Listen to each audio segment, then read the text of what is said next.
Welcome back, everyone, to episode 53 of the Post to Post podcast. With me, as always, is my co-host, Chris Ronan. How you doing tonight, bud? Good, man. What's going on with you? Everything good? We're good. Right before the podcast, we got into this little thing on casinos and... Yeah, that's how we got there. I couldn't remember how we got to poker. Yeah, we were talking about online poker and the difference between actually playing poker in person. And I mentioned Daniel Negreanu to you. You've heard of him before, but you've never seen him? Yeah, you said the name, and then I couldn't match the face because I was down that rabbit hole like a year ago. And I was like, as soon as you showed me, I was like, oh, I know who you're talking about. Dude, I love it. I'm big into it. And Negreanu is like the best poker coach in the world. The guy is just unreal. Like, he can see your hand before you see it. It's fucking cool. It's insane. The one you were showing me was just like him just kind of sitting there. Just I don't know anything about poker at all, but he's got the dealer has cards on the table, and he's looking at that, and he's just the way the other player was just betting and everything, and at one point he was just like, you gotta have kings in your hand, and he's like, it's nuts, dude. He just outs people like that. He's like, I know what you have. It was one of the guys you showed just threw his hand on the table. He goes, that's incredible. I don't know how of all these cards, I don't know how you know what I had. It's all about how these guys are playing their hands, and obviously these guys are pros. It's different, but it's so funny to see, like, he knows the strategy of the game that well that just because this guy re-raises on the check, you know what I mean? Like, he can tell exactly what he has. You know what I mean? It's nuts. Fucking crazy. Got to get there one day. Yeah, maybe. That'd be one way to make it big. This guy's got to be making how much? How much dude, like Dan Bilzerian status, like, yeah, millions. We'll look up his net worth while we move along here. So we have to start off the episode today with a few things. Normally what we usually do here is trades and signings and okay, nope. I waited a little too long here, so. No, you're all right. Keep going. Okay. So, well, do you want to do that first, or do you want to do jump running to trades and signings? Because I see you got it up. Yeah, Daniel Negreanu is a Canadian professional poker player who has a net worth of $60 million. That's kind of nuts. He's won 2 World Poker Tour Championship titles and 6 World Series of Poker bracelets through his career. 2014 inducted to the Poker Hall of Fame. Recognized as the decade's best poker player by Global Poker Index. Wow. Yeah. I was telling you while watching those videos, like, just the way these guys are dressed, it's kind of funny. But none of them dress like. He does not dress like he's worth $60 million. You know, he's kind of dressed kind of like laid back. Yeah, I think when it comes to poker, it's like your net worth. Like, for him, it's definitely like advertising, contracts. Like, he's probably got coaching contracts and coaching money coming left and right, book sales, things like that. All types of shit that raise his net worth.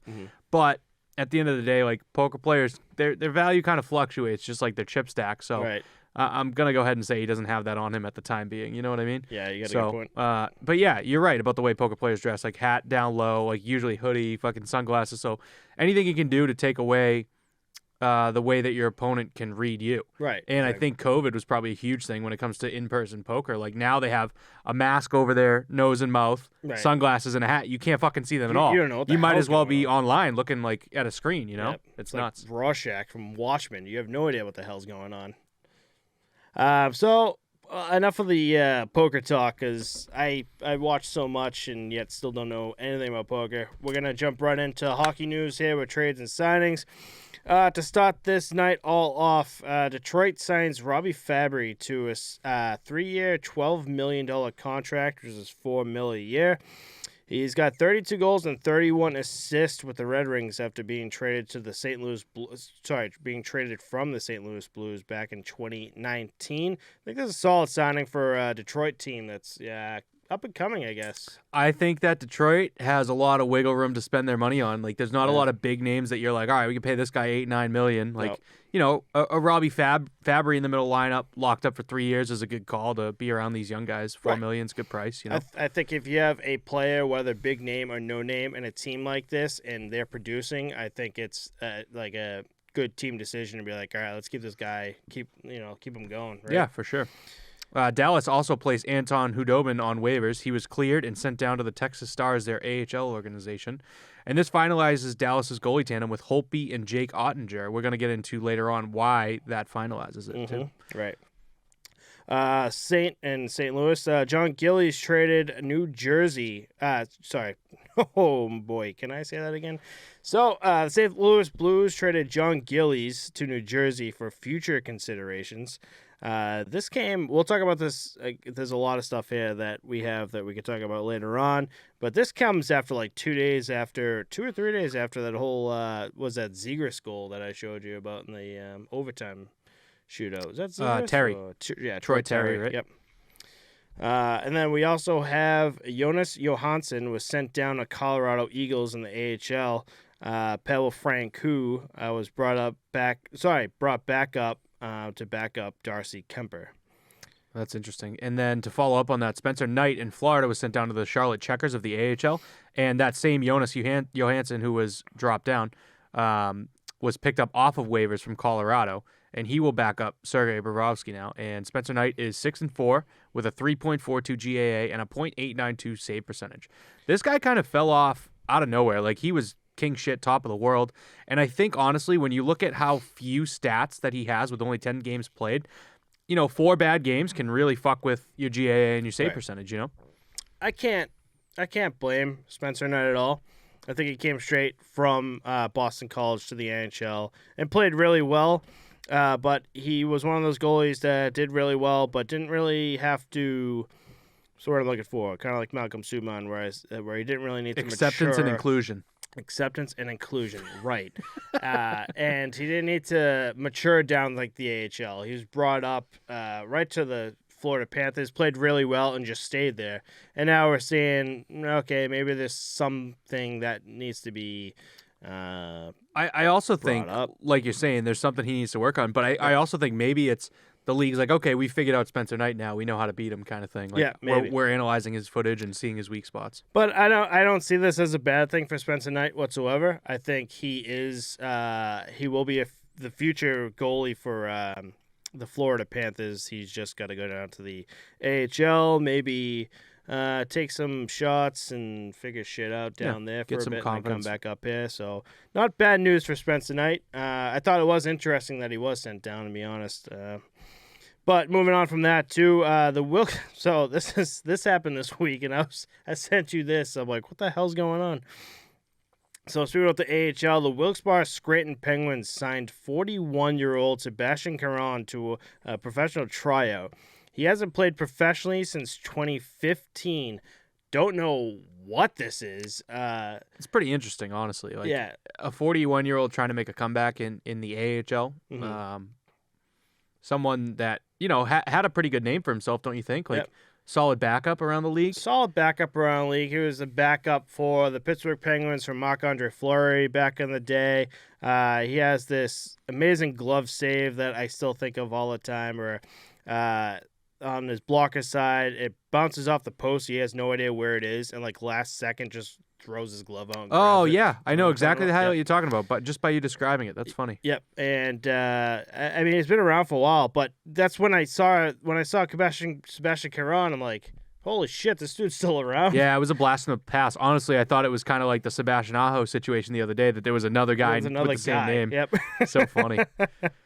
But yeah, that's it for trades and signs for this week.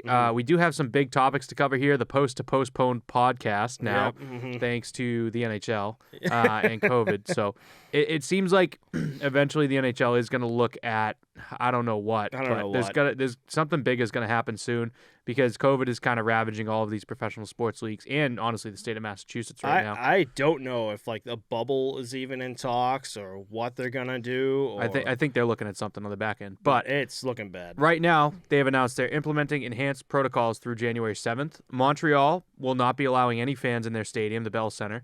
And Ontario, which is Toronto and Ottawa, will have arenas at 50% capacity. Calgary, Florida, and Colorado have all had games postponed through Christmas. So Calgary has had 6 games, Florida 3, and Colorado 4, all postponed. We're going to update you guys as we go, but currently we have 66 NHL players in COVID protocol. 23 players were added in a 36-hour span, which is kind of nuts. Mm-hmm. But for comparison, the NFL has 103 players, the NBA 27, and the MLB has 0 because duh. So that's where we're at right now. But like I said, we'll keep you updated as we go. We'll see. Canada, this all kind of makes sense for Canadian teams because Canada was very strict leading all the way up to like the vaccine and everything too. It took a while for Canada to be very more lenient. So if something like this happens, like, yeah, this makes sense. What is surprising to me, I get it's just teams and like organizations, but Florida, especially from the States, man, Florida was like, COVID did not exist in Florida, like throughout this whole COVID thing.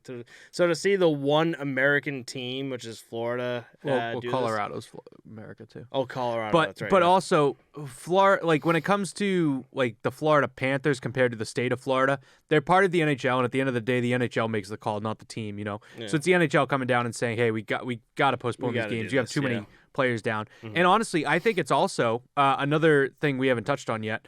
I think it also has to do with the teams. Like we look at the Bruins, who had to play the other night against the Islanders and lost 3-1. They had 6 players on their COVID list, and now their Saturday game, which is tomorrow for the listeners right now, Friday, December 17th, we're recording. This will drop for you on Monday the 20th. Tomorrow is Saturday the 18th. The Bruins are supposed to play the Canadians. I think that the Bruins probably reached out to the league like, hey, what the fuck? 6 of our guys are out, like one of our goalies. We need to postpone our game against the Canadians. Right. So I think the teams have a say in it too, but at the end of the day, it's the NHL making the decision. So what I'm thinking now too, I have a random thought. So I remember when the emergency backup for St. Louis a few weeks ago that we talked about, and now I am just drawing a blank on his name. But they had to do it because Husso, something was up with Husso, but Binnington had COVID. And because of cap space, they couldn't do it. But now there's so many guys going out, and because of the cap space, they couldn't do anything till the next day. But with people going out, like say you got 5 of your teammates going out like literally the day of the game, and you don't have that specific cap space, are you just fucked for that game? So I think that's where one-way and two-way contracts come into play because I honestly, it sounds fucking dumb because we should honestly know about them. I don't know anything about one-way, two-way. Do you? No, not really. So we probably should research that and figure that out being an NHL podcast. But I think that'll have to do with one-way and two-way contracts in your AHL team. When it comes to goalies, it's a little different because you don't really plan to have both of your starting goalies out. But when it comes to players, you pull up a couple guys from Providence, which is right down the road from Boston, and then you're good to go. And if they're a two-way contract or a one-way, I don't know, I'm assuming that one of those two is already on the books for your NHL salary cap. So they're basically free to move from the AHL to the N for the day. You know, that's my assumption. But like you said, yeah, I mean, if you're restricted on cap space, you get fucked, you know, at the end of the day. And if you're gonna really follow that cap space rule, it'd be like at that point, be like, all right, just postpone the game until you have enough plays to come back. Yeah, but that's the hard part because it's like the other team's like, not our fault. You don't have guys. Like, we'll take the win. We'll take a forfeit. But that doesn't happen in and if it happens leagues, the day of, you have a team that's the majority of them can play, right? Or there's no players on the COVID protocol that air traveled from, we'll say, Vancouver to Boston for this game, and then like the day of, just like, all right, we got to postpone this game, and now you're sending the team back to the next game. You're right. They probably have traveled for it already. You know what I mean? If it's the same day, so that's kind of nuts. But before we move on any further, I hope you YouTube listeners have noticed we have some fucking sweet swag on today. I don't know how the camera works, but here we go. I was just trying to point at the logo. We have some Post to Post podcast hoodies, and we also got some T-shirts made. Yep. We're hoping to have a merch launch for you guys next year. We don't have any time frame, anything like that, but eventually we will have some cool swag for you guys to buy. So very much looking forward to it. These things came out awesome. So shout out to Pete Mandarino at Stinky Socks Hockey, helping us out, getting our feet wet and getting in the game a little bit. Right, yeah. So we hooked up with Peter Mandarino from Stinky Socks, and he hooked us up with pretty much everything that we need for this. And so I can go to his office and set things up and make tees and make hoodies. And so, yeah, we definitely have a plan to get merch out there. We just got to figure out a website or something like that. I was hype as hell when we had these and they have the laces on them. So sick. I really can't wait for the trucker hats too. I love the hats that are half mesh. No, dude, I do. they not like the big goofy fucking like Oh, stand way up okay, here, but the okay. half mesh ones, half those things mesh are ones? awesome. I like those a lot. So I'd like to get one of those going. We'll hopefully have stickers and other shit for you guys too. Yeah, I'm actually pumped because when I did this, I was kind of shocked. I was like kind of worried, like how do we do all this? But now that we've done this and I know how everything works, it's just like God, anything's a go now. It's just like we could do those trucker mesh hats. Maybe we can end up like Supreme. You ever heard of the brand Supreme? The red logo and there's white font. Eventually, they were just like, we could put our name on anything and people will buy it. You know about this story? No. And they literally took a brick and put Supreme on it, and someone bought it for like I don't know the number. I'm gonna look it up right now, but let's say like fucking $3,000. Jesus. A Supreme brick. I'm gonna look it up right now, but you can keep going with NHL stuff. That's a little ridiculous, yeah. So I do want to jump back into the whole COVID thing too with the NHL. So with COVID, the NHL is going to implement enhanced protocols through January. I already did that. That brick sold for $30, not $3,000. But hilarious that someone spent $30 on a brick. Yeah, so I already did the COVID protocol. Dallas's Ben Bishop has retired after 14 months. You said through January 7th? Yeah, Matt. Oh, no. Here's where I messed up. Because what I meant to say Matt, the listeners don't want to hear how you messed up. And we already covered this. So I'm going to go ahead and do Dallas. Okay, you know what? Keep going. You know what? Fuck. Cremated, bro. Dusted. Jesus, dusted. Dallas's Ben Bishop has retired after 14 months of trying to return from knee surgery. He had a very emotional interview on his retirement. It sucked to see it announced the way that it was. He played 13 seasons between the Blues, Senators, Lightning, Kings, and Stars, with a career 413 games played, 222 wins, 2.32 GAA, and a .921 save percentage. It happened. It's so ironic that 2 weeks ago you asked randomly. I think because we brought up the Holtby like 3 saves, and you were like, "Hey, where's Bishop in?" And I was just like, "Same as he always been. Like, he's been injured."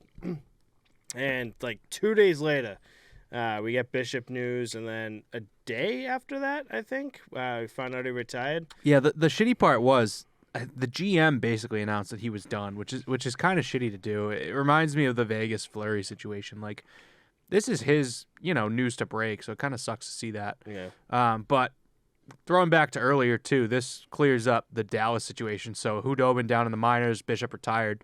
Now it's just Holtby and Ottinger. So let's hope that Ottinger can develop quicker than expected, because Bishop and Hudobin would have been much better. Ottinger, another Spencer Knight. Ottinger coming from BU, right? Couldn't tell you. I think Ottinger is coming from BU, and then you got Spencer Knight, BC, right? Yeah, yep. So, that might be another Spencer Knight situation. But Jake Ottinger has been solid. I would argue that Spencer Knight had been better, but like I said, those four losses were probably fucking like heavy losses, which fucked his stats up a bit, Yeah, right. But yeah, nice, man. All right, so to move on from that, Gary Bettman upholds Spetz's suspension for kneeing Winnipeg's Neil Pionk in the head, but reduces it from 6 games to 4 games. How are we feeling about that? I think it's the right call. Thought 6 was a little heavy. Like, obviously, I don't know, actually. Now that I say that, like, I look back on it, I'm like, the guy clearly stuck his like shin pad out to cream this guy in the head while he was laying down. Right. I mean, I'm cool with it. I think the suspension should be upheld, obviously, but yeah, I mean, I don't know. Maybe it's a first-time offense. 4 games is good, kind of thing. I don't know. He's been around a long time. Want to add to that? Spezza and Wayne Simmons simultaneously was thrown on a COVID protocol a few hours ago. Yes, they were. So interesting. So Spezza's just out regardless. So. Yeah, so I guess that's good. Yeah, all right, so yeah. I guess it is 6 games now. Yeah, I don't know why we're even talking about this. Yeah. That's pretty funny, actually. Little uplifting news here. Ottawa's Brady Tkachuk had his first career hat trick versus Tampa Bay in a 4-1 win, so that was cool to see. 4-0 win. Oh, 4-0 win. How about that? 4-0 win. Our big boy Brady Tkachuk with that first. I'm shocked. I was watching that game against Tampa. Actually, mainly because Ottawa Senators were playing better than Tampa Bay Lightning, and I was like, what? And I sent you a message on Instagram, and I'm like, dude, do you see this game? And right at the end of the game, or after Sorry, right at the end of the game, because I missed half of it, the announcers were just like, yeah, this is Brady Tkachuk's first career hat-trick game. I was like, whoa. What? Against Tampa, too. It's kind of nuts. Yeah. But it made me remember last season when all the little young kids were in the backyard at Tim Stutzel's house throwing hats in the backyard. Hilarious. Made me think of that. Did you see LA's game the other day with Snoop Dogg doing the commentary, dude? Dude. Fucking hilarious. Hire Snoop Dogg for all your games, please. They had, I don't know how it worked, but it was an NHL on the video games. Snoop Dogg could be the commentator. Did you remember that or no? No, I don't. I don't know if it was 2021 or what, but there was a thing you could unlock where Snoop Dogg would be the game play-by-play commentator, and it's fucking awesome. So good. And I think I saw clips of the game, and I was like, this is so fucking good. Yep. But watching it live and the shit that he was saying was so great, so dude. So awesome, man. And he's an actual fan. He's not one of those fucking I can't remember who it was, but there's some fucking celebrity that just tries to be a fan for every fucking team. Yeah. Barstool called out one guy for being a Cubs fan and a White Sox fan in Chicago, which we talked about before, but I kind of get. Yeah. And then you have other people like Vince Vaughn is a huge Blackhawks fan. And then I think Jenna Fisher is a huge St. Louis Blues fan. But those are authentic fans like Snoop Dogg. There's some fucking celebrity that goes to the NFL games. He's literally wearing an NFL hat. Right. Who the fuck buys that, dude? You know what I mean? Buys an NFL hat. I think you get that with Go big, Sports. Yeah, I think you get that with big cities too. I think because in New York, the New York Rangers, you're gonna see a lot of celebrities, with the because they're Madison Square Garden and LA is honestly another team that's like that. Anaheim Ducks, you're just gonna get that regardless. I think Nashville, there's a few country singers just out there, and I don't know, whatever, man. But there is, I think it's Carrie Underwood that's married to Mike Fisher on the Nashville Predators. Yep. So I think there is a little bit of country tie to hockey because of that, if you think about it. Because maybe. Another famous country singer that I'm close with and I talk to all the time is married to a hockey player. So it's that's pretty cool. Let's check out a game, Yep. Yeah, but dude, Snoop is just Snoop's hilarious. Snoop is my guy. He loves Jonathan Quick, dude. And I was watching a few highlights where Quick was making save. He was like, "It's my guy right there, getting up." I'm like, "Yeah." And then the pianist that was the organ player, whatever, that was playing Snoop songs. Snoop songs. Hilarious. He goes, mic'd up or whatever Snoop was doing. And he was just like, "I just want to let you know, it's don't think I didn't hear the guy doing the piano playing 5 of my songs already." Yeah, so good. I was like, that's so sick, dude. Great. We need more of this. We need more Snoop. Snoop's the man, dude. He's fucking awesome. Love him. How do you hate him? Can't hate him. I think Snoop is the next Bob Marley Jr. Nobody hates Bob Marley. Nobody hates Snoop Dogg. Can we how when you vote for presidents and there's a sign personal petition sign or what? You're voting in the president, and on the bottom it's just a personal sign in for president. Can we just do fucking Snoop Dogg on the bottom? Yeah, that'd be terrible if he got in office, dude. Nothing would get done. He'd just sit in the Oval Office smoking weed all day. Fine. Nothing's getting done currently right now anyway. So. Oh Jesus! Now we're going down. Here we go. Jesus Christ! Turning this podcast political. Great. That's not what I meant, man. I'm just. What do you mean that's not what you meant? That's exactly what you meant. You just went political on me. I just went political. I'm sorry. It's okay. We're gonna move on from this. I just dug myself into a hole. Actually, we'll move on to my boy yet again. More information with not more information, but more with Marc-Andre Fleury's 500th win. That next home game, they made a custom mask for Marc-Andre Fleury, which is sick. It's got all 3 teams on it with Chicago Blackhawks, Pittsburgh Penguins, and Vegas Golden Knights, and it's a cool looking mask. It's sharp, honestly, dude. I think you should wear it, but it's so nice that obviously he's not going to. It's commemorative. Yeah, exactly. But it was a really nice looking mask, Right. Yep. And I think Lankinen was there presenting it to him, right? Yep, Lankinen was with them. His whole family was there with them, and all the players had jerseys where on the back of them was 500.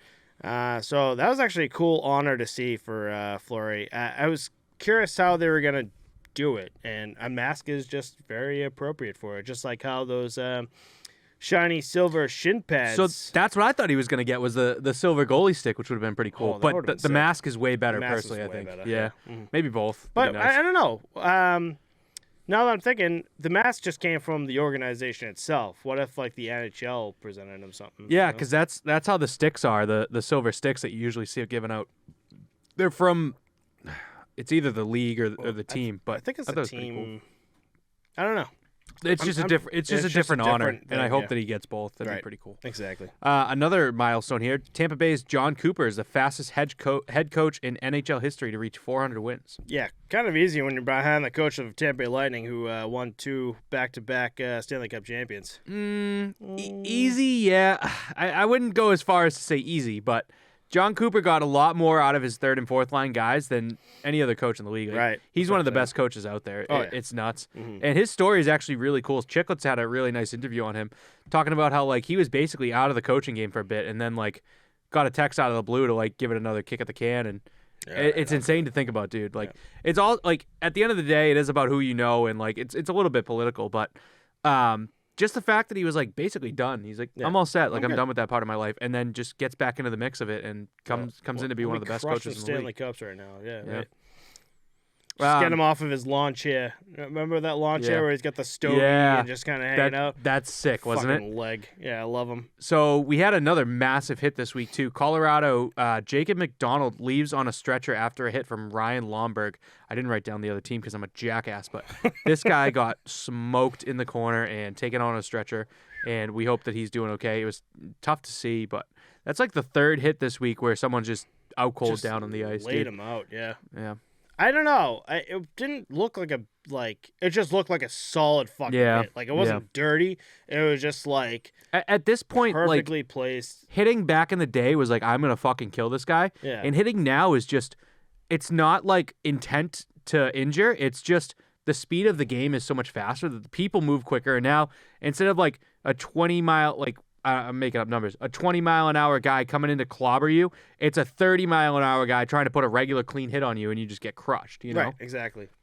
Not even to mention these guys are like fucking 250-plus pounds, like defensemen that are like 6'5", coming at you like again like 15, 20 miles an hour on the ice, and God help you if your head's down just a little bit, not see him. You know. Yeah.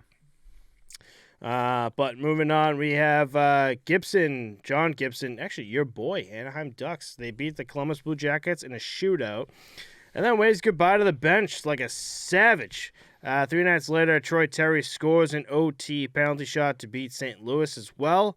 I loved Gibson's little just be like, hey, see you guys later. I won. Fucked. Yep. Fucked up, man. Get fucked, bro. I'm all for Gibson after that. After the game I had last night that I told you about. Bro, I'm telling you, I'm all for Anaheim is a heat stick, dude. They're fucking taking it to the house. They are not winning the cup this year, but they're going to make playoffs, and I'm very happy about it.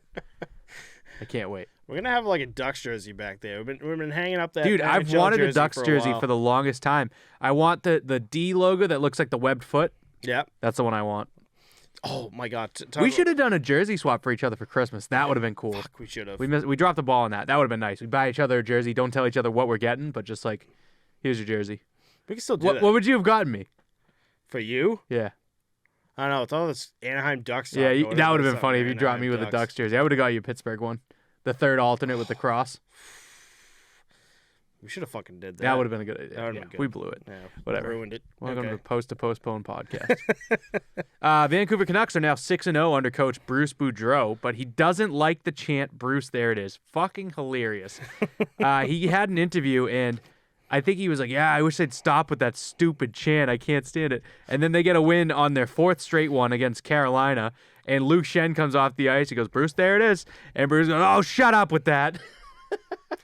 So there's a photo that's been going around Instagram that now it's just stuck in my head now, and it's definitely like an edited photo of Bruce Boudreau on the ice, and it's named Big Caboose Bruce, and now that's all I think about now. So anytime Bruce Boudreau comes up, it's Big Caboose Bruce. You're a pervert. I'm a absolute pervert.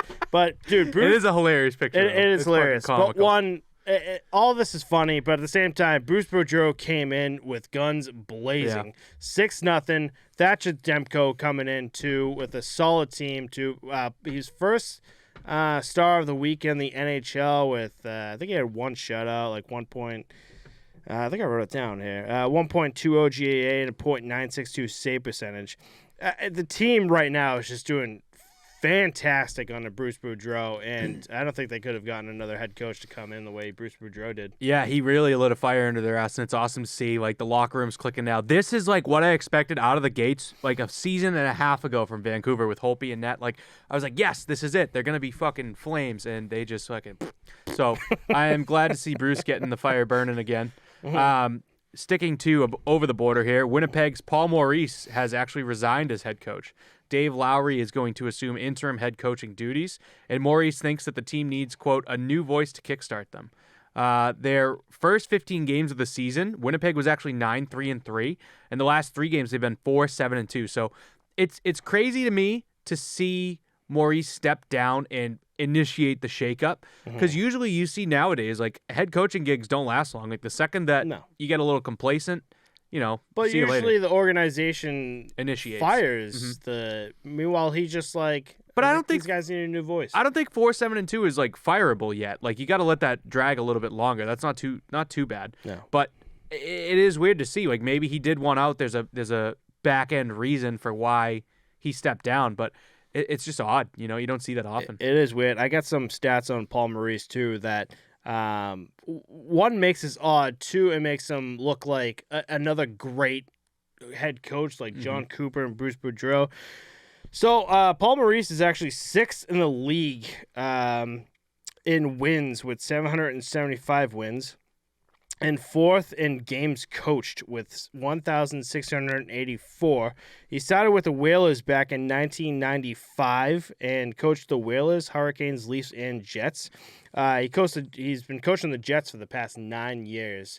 I think it was the 9 years when the Jets just came in. Am I wrong with that? Or it's pretty close. 9 years ago it would be 12, so it was a little before that. Before then, because I think the Jets were around when the Bruins won the Cup. Right. It was like 09-10 maybe. Right. But Paul Maurice is such a legend, a legendary, or I should say veteran head coach that I think he saw this and was just like, you know what, these for the better of the team, maybe. I don't know what it's like to be a head coach in the NHL, so it's hard to say. But maybe for the betterment of the team, he's like, maybe these guys need someone new to really, you know, get this. So honestly, I feel like the 2 reasons that coaches are fired or like change in coach staff is, one, you're like a dinosaur and you need to get out of the league, like a John Tortorella or I'm dropping the ball, dude. Toronto, Mike Babcock.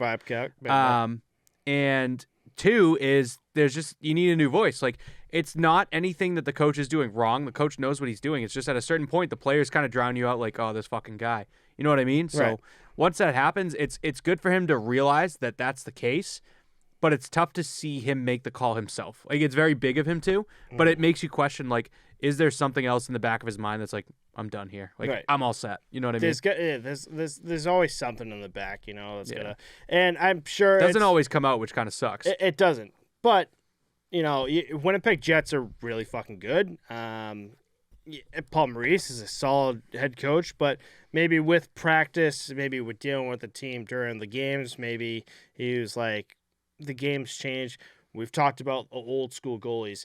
Old school head coaches, which I don't think Paul Maurice is. Yeah, I don't think it's that. But he started in 95, so he might have some kind of like tendencies of it where he's like, he's starting to notice, oh, I can't use that type of coaching with these guys. You know, maybe it's the transition of like, here's old school, here's new school. I'm directly in the middle, and it's like, I don't know what else to try, because at a certain point, new school is basically let the guys do what they want to do. Right. And if they fuck up, it's like, oh, that's okay, I'll still play you. Yeah. And it's like, why? Well, not why, I guess, but at the same token, like, what else am I supposed to do? Right. You know what I mean? So I think that might be it. But we've said enough on that. We're going to do one more Canadian team here, Montreal. There are actually at least 3 women being considered for the GM role in Montreal, which is fucking awesome. Like, so cool to hear. One thing that Matt mentioned before we recorded too is that they must have to speak French as well, because that's kind of a big thing there in Montreal. But pretty cool to see that there's 3 women, and they haven't really dropped any names or anything, but this cool little snippet. This is kind of crazy to see too. 3 women going for the GM. 1, 2, if one of the women that are currently unnamed get the role, they'll be the first women GMs in NHL history. So 1, breaking some records here. I saw something about this woman named Needham. that was looking at a Last name or first name? That's Needham? her first name was Needham. Okay. And she was looking at a GM role back in like 2020. Nothing happened. Nothing happened of it. So, but what I saw from that is, yeah, there are women trying to get the GM spot. That's awesome, dude. But the fact that there's 3 of them right now for the GM spot in Montreal, it's going to be pretty crazy to see. But yeah, yet again, they got to speak French too. That'd be an awesome progressive movement. I think that there is a assistant head coach in the NFL. I'm going to Google it and find a real answer, but I'm pretty sure there's an assistant coach or a head coach. It's definitely, I don't think it's a head coach actually in the NFL. There are women refs, and we've seen women referees in the AHL now. So it's cool to see it opening up and becoming more inclusive. Oh yeah, for sure. Drop that word for you.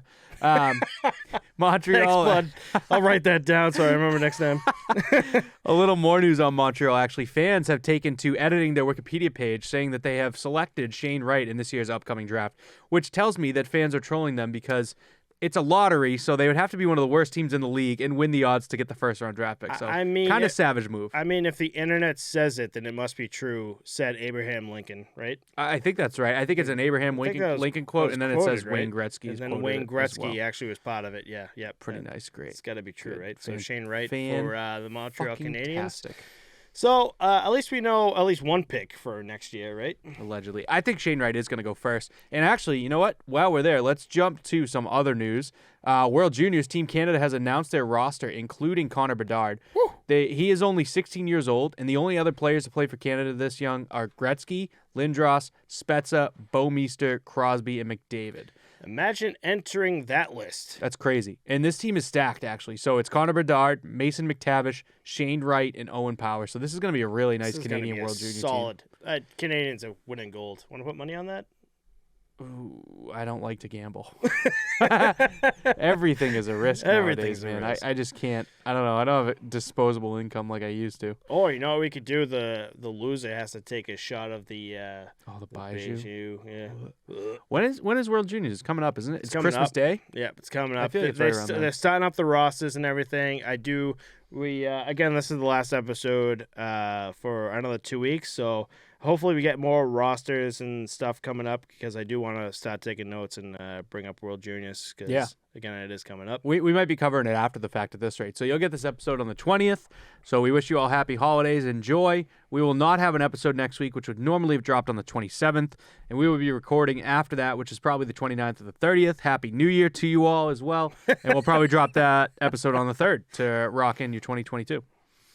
So yeah, I like it. Let's move right along. We'll cover that again at the end. Just wish you guys some, some good times. Mm-hmm. Chicago, the Blackhawks and Kyle Beach have reached a confidential settlement in the lawsuit against the team. So that issue has been resolved legally, and they're not going to really release any other information. But I guess it's good to see him get some closure in that regard. Air quotes, I guess. Yeah. Pittsburgh.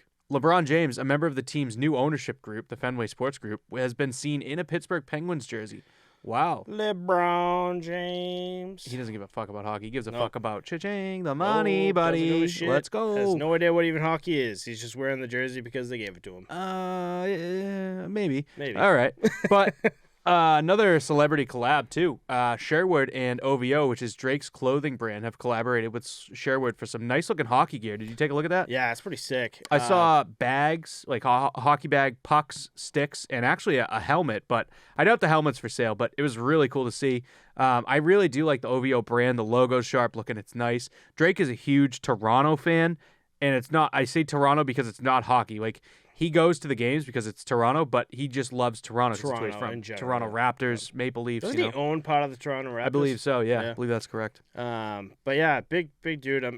It's cool as shit. Actually, yeah. So I was looking at these, the gear, and I was like, oh boy. But it's not like nothing too crazy. I love the word sharp because it exactly defines what it's like. Wasn't it sticks, pucks, and like hockey bags, right? Yep, and then there was a goalie helmet mixed in too. Oh yeah, that's right, the goalie mask too, and they look really fucking cool. They do, man. Like I'd rock it. Like I don't know, the logo is just really nice, but it's cool to see. Crossover like this, but I want to see how much they make. OVO? Dude, people buy OVO just because it's his brand. He raps about it. Drake is one of the most popular artists in the world. my thought is too with this is What did I say I was going to look up a second ago? Do you remember? I have no idea. Okay, you keep going. My thought with this too is Sherwood. How many guys still use Sherwood? Old people. And me until they break. Like it's not like that big of a company, right? So. God damn it! I don't remember what I just said I was going to look up. In a sense, it's good for Sherwood because I think for the Drake fans and maybe just people who want to support him in general is going to give Sherwood a good amount of sort of looking for revenue with all their I think it's a good collab because OVO's brand net worth is $50 million, right? Which is OVO stands for October's Very Own, which I did not know. Oh. But yeah, it's kind of interesting. Little less valuable than Daniel Negreanu. But if you wanna buy a Sherwood OVO stick and never use it, because if you did, it'll probably break in 2 games. That's probably gonna be your best move. Why would you say that? Sherwood? Yeah, because they're not that good. They're not bad. They're not. It's not like they're made out of wood. Yeah, they're just sticks, bro. It's a brand. You know, it's funny. I had. You're such a brand boy. That's why you're like, oh, Vaughn is the way to go. Bauer. I always use Bauer. Bauer sticks. You like the Bauer sticks? I do like the Bauer sticks too. Love Bauer.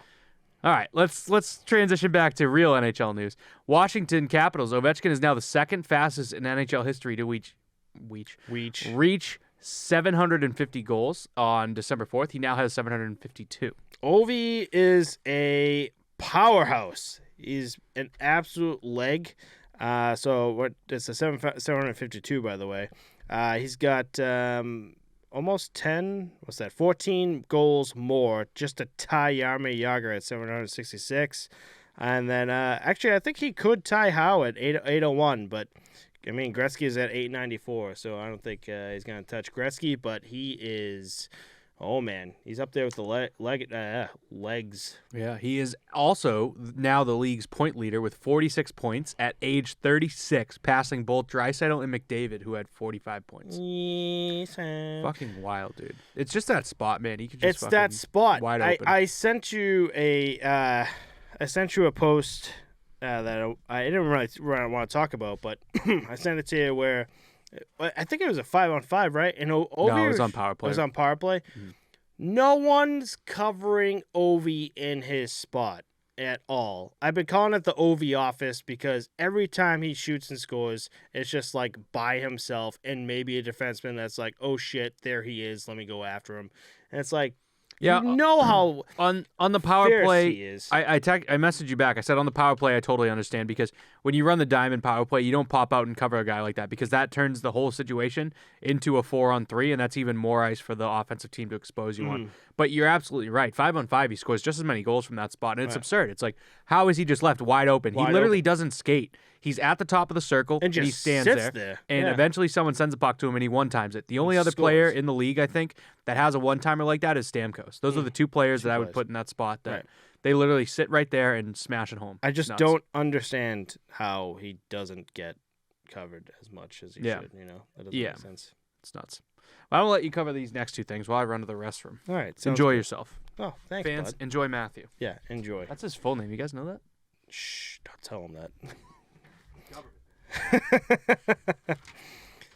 So in Bruins news, we have Patrice Bergeron, who passes Phil Esposito. In Boston Bruins' all-time assist record. That places him fourth among big names in Bruins history. So he passes him with 554 assists. Right above Bergeron is actually Bobby Orr with 624. Then you have Johnny Busick with 794, and then Ray Bourque with 1,111. I don't think Bergeron's going to go any further up, but I guess from Boston's point of view, I think this is really cool. Phil Esposito is a solid name in the NHL world, and I just thought this was cool information. Chris did not. He's up there, so I feel like I could give him a little jab when I was just like, hey, this is cool information. He passed Phil Esposito that people like from the NHL, and he's just like, no, dude, we're not going to talk about Bruin stuff. And here I am, by myself. I'm able to say what's on my mind. But, yeah, that's it. So moving on from that, too, we have San Jose. We have some Evander Kane updates here. So the Bruins, Penguins, Red Wings, Predators, Maple Leafs, and Stars sent scouts to the Sharks AHL affiliate game. Evander Kane might be making a comeback to the NHL. I don't know. I think it's a little too early to determine something like that. That is kind of nuts to see 6 different scouts sent there, and it's definitely to check him out. Like, who else would it be there for? But kind of nuts, right? Yeah, I like that. And then we have. Oh yeah, I actually got something for this too. So I put Viking or Scala and Sasquatch. Brent Burns has now played most consecutive games, which is 627 in San Jose Sharks history. The Sharks have been an organization since 1991. This ranks them 12th all-time in the league, with Doug Jarvis at 964 in first spot, and Keith Yandle, who's still going in second spot with 950. So good for Brent Burns, but we also got our boy Keith Yandle, who's got 14 games left just to tie Doug Jarvis and maybe take that first spot. Yeah, it's nuts. So shout out to Brent Burns for most consecutive games in San Jose history. They're not obviously a long tenured team, but he's been with them like the whole time basically. Keith Yandle, though, surprising. 14 more games to tie the top leader. Like, we fucking pray that, 1, the league continues to go on and he gets to play these games, and 2, that he doesn't get injured in the next 14 games, man. Like, knock on wood. I hope he gets to 1,000. Imagine seeing 1,000 games straight, haven't missed a single game. Well, I think it helps. Oh, no, because he's in Philadelphia now. Fuck, dude. Please, oh, boy. Keith. If you're listening in, bud, mask up, 2 masks. Don't go around anyone. If you go on COVID protocol, it is fucking all over, bud.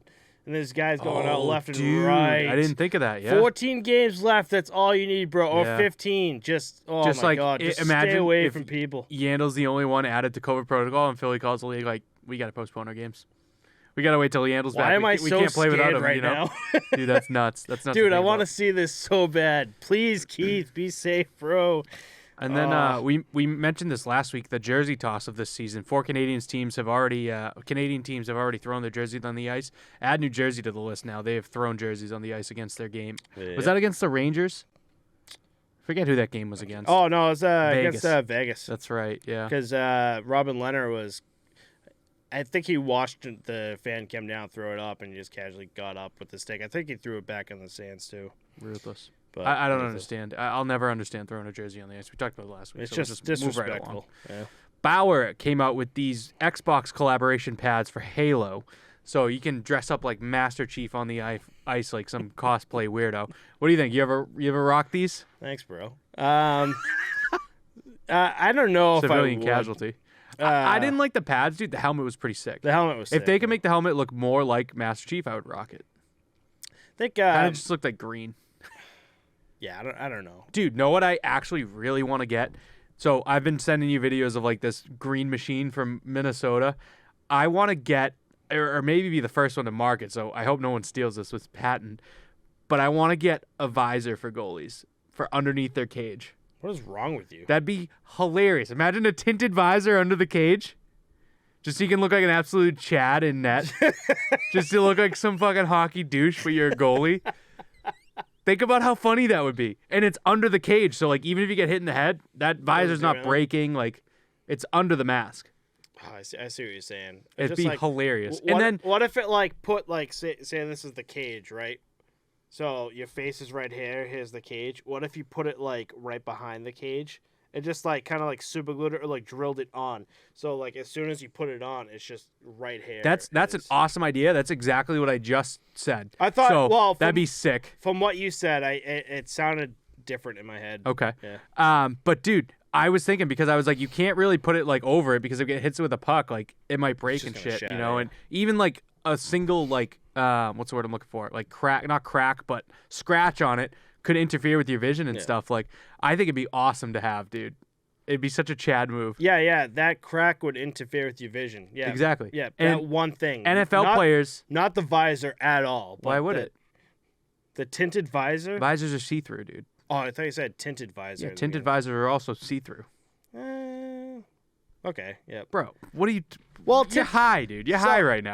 Tinted visors are for douchebags. Yeah, exactly. That's the whole point. What goalie needs a visor, dude? It's so funny.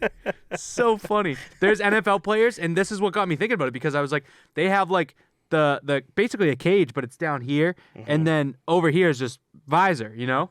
So I was like, dude, this would be fucking hilarious. And like, you could be such a Chad with it on. I love it, dude. I'm totally going to patent it. I think it's great. Nothing's going to stop me. I love where your mind goes. Yeah, bro. Because, I mean, I rock, like, a Jamaica jersey. I wear, like, swaggy shit on the ice, dude. Like, I don't care, bro. I don't care. God, now I need to see it with you now. We'll find a way. I want it so bad. We'll find a way. Yeah, we gotta mod it. We're gonna mod it. Oh, my God, dude. I'm going to be the next meme on the internet. And, dude, think about the deception aspect, too. The players can't see where you're looking. So, like, when they're looking at the goalie and they're like, guy's got a visor on. That's wild. I don't know. And then they're like, where am I going to shoot, you know? So funny, dude. I want it so bad. In other news, so no-go on the Halo pads? I'm no-go on the Halo pads. No-go I'm go on the mask, maybe. Oh, yeah. But in AHL news, the Rochester Americans lost 11-1 to the Charlotte Checkers. And they tweeted during the second period, and this was hysterical to me for some reason. They tweeted out, they said, we have some bad news. And they tweeted the score, and it was 10-1 at the end of 2 periods.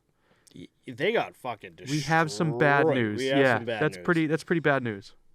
I mean, what can you do? You're gonna get this reminds me of fucking me last night. But like, what can you do, man? It's just one of those games. But it's fun. It's a fun take for their social media team to be like, you know, let's rip ourselves. Let's destroy ourselves. Not much else we can do here. And it brings you to the front page. You know, now you're on Posttopostpod. Welcome to the show. Welcome to the show.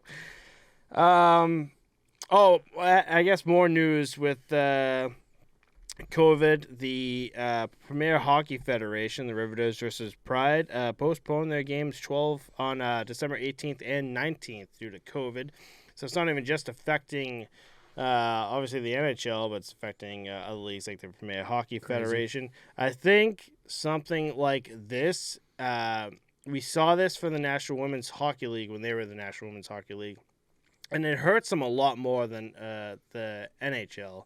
So I don't know if we're going to see another kind of like breakdown with the Premier Hockey Federation with this. Yeah, I feel like you see, like you said, it's like a smaller sample size. You see it happen to them before it happens to the NHL. So we'll see where it goes. Yep. But the last little bit of news we have here is the teddy bear toss, as many of you fans have heard about before. Yep.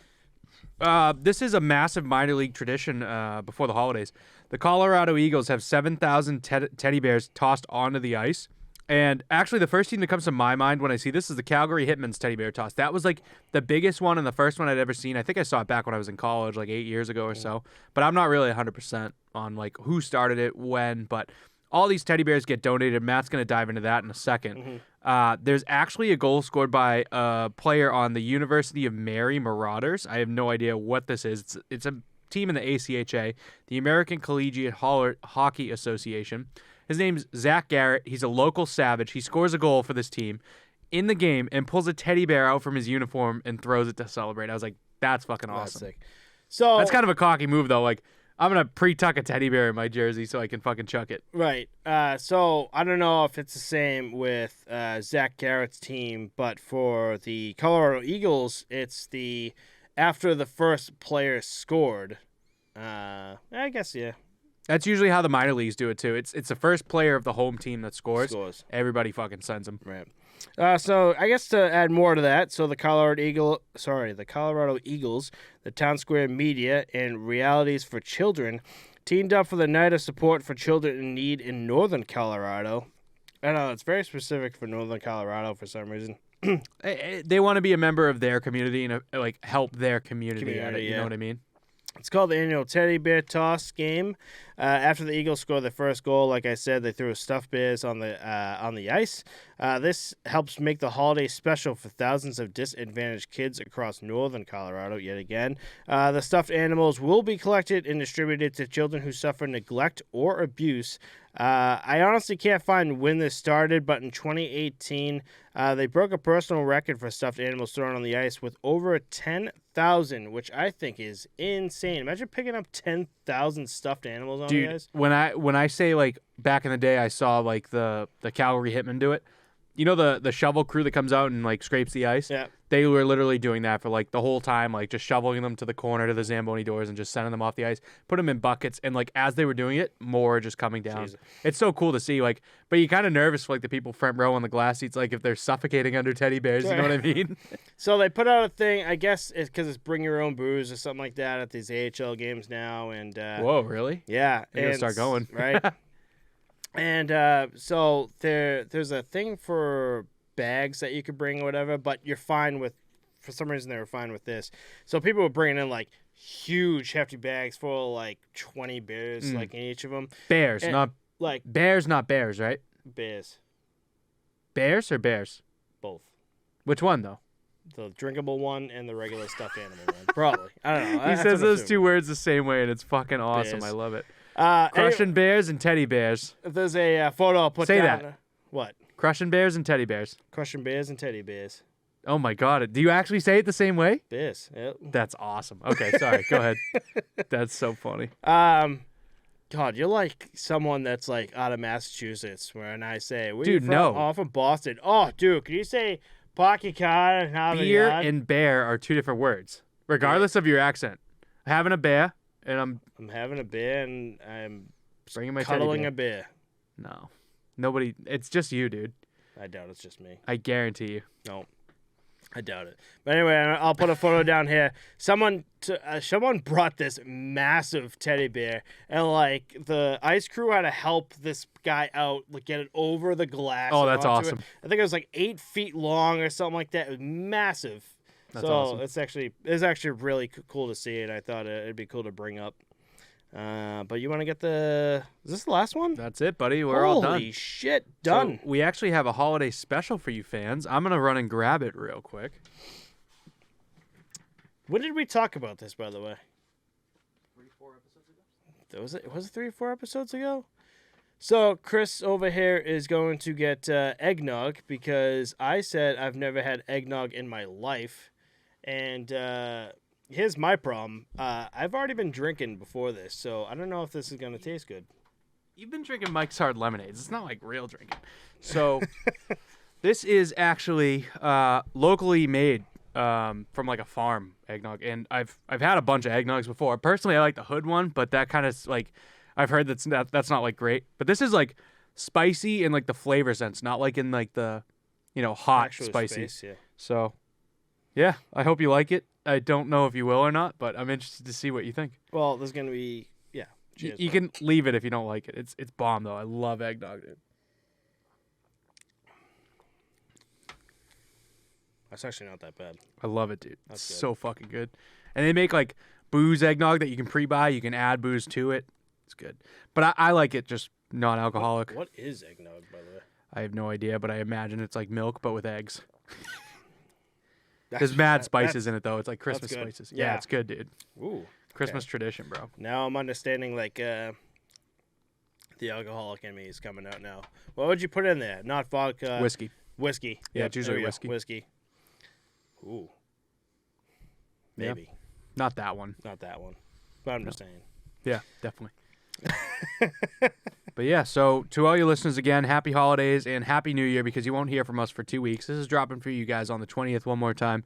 And yeah, we will see you guys again on the 3rd. Hope you guys have a good, safe holidays and et cetera, et cetera. We have a shot to do. I have McGillicuddy's We still menthol. got a shot to do. I'm going to finish my eggnog before we do our shot. All right, yeah, do that. Yeah.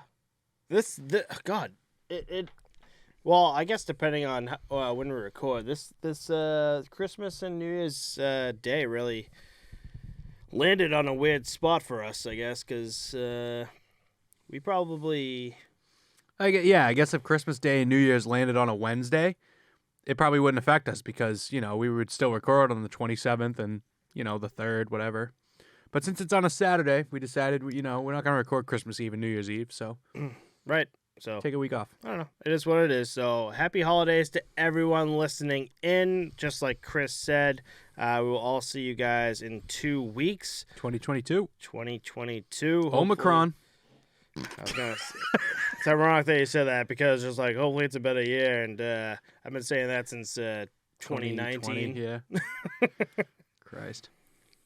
What do you got? I got our special titty cup glass, and Yep. I have. Let me grab it. I have Japanese koji fermented takamine whiskey that's aged 8 years, 40% alcohol. Product Nice, of Japan. I was just telling you that when I was in Japan, I had Japanese whiskey. I don't know what it was because we're at the bar and it's really good. So hopefully this is good. I have Dr. McGillicuddy's menthol mint. We are not having peanut butter and jelly today, boys. It's celebrating for Christmas. Cheers, buddy. Cheers.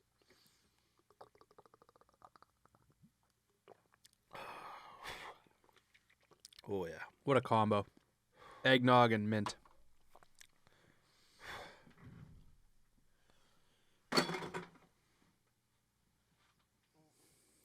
Well, I like what you said about what a combo because my mouth was just like, well, you just had Mike's Hard lemonade. Oh, man. And now you also just had eggnog. And now I'm also taking in Japanese whiskey.